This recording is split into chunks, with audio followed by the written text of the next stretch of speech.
Il progetto è partito a Padova, è partito come idea all'inizio di marzo, quindi circa 8-10 giorni dopo che era esploso tutto il coronavirus nella nostra regione. Vi dirò che noi seguivamo già a quel tempo, prima ancora che qui si presentassero i primi pazienti, quello che facevano i colleghi cinesi. Durante il punto stampa del presidente Zaia sono state rese note le tappe del progetto sperimentale con il plasma in Veneto, un progetto che è potuto partire i primi di aprile sia per i tempi tecnici di realizzazione che per la raccolta del plasma mano a mano che guarivano i pazienti. Abbiamo rollato 23 pazienti che sono stati colti soprattutto in terapia intensiva. Oltre la metà di questi sono stati trattati quando già erano in terapia intensiva, quindi in ventilazione assistita.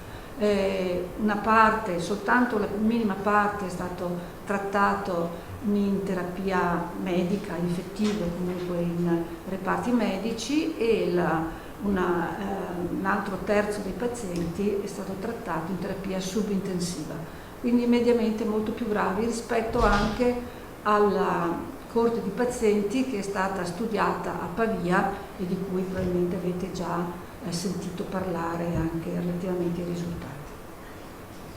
È proseguito poi l'arruolamento dei donatori. Punto critico però è il dosaggio degli anticorpi. Per poter fare una terapia efficace abbiamo bisogno che la quantità di anticorpi neutralizzanti, cioè quegli anticorpi che sono in grado di inibire l'ingresso del virus all'interno della cellula, quindi l'infezione, deve avere un titolo, si dice, modalità di misurazione superiore a 160.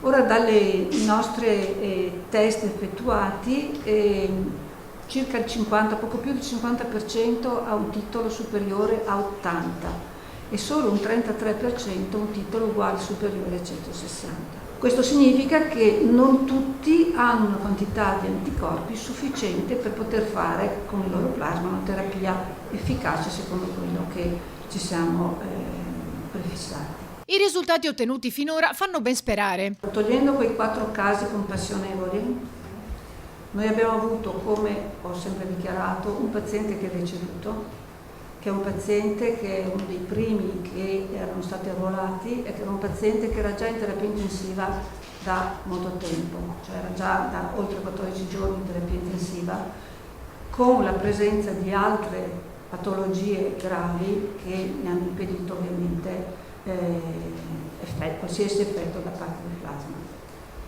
Gli altri in linea di massima sono andati bene, nel senso che sono tutti viventi, alcuni molti ormai dimessi, altri in fase di riabilitazione.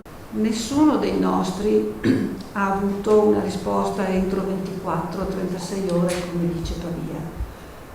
Però tutti hanno avuto un miglioramento dopo la somministrazione di plasma.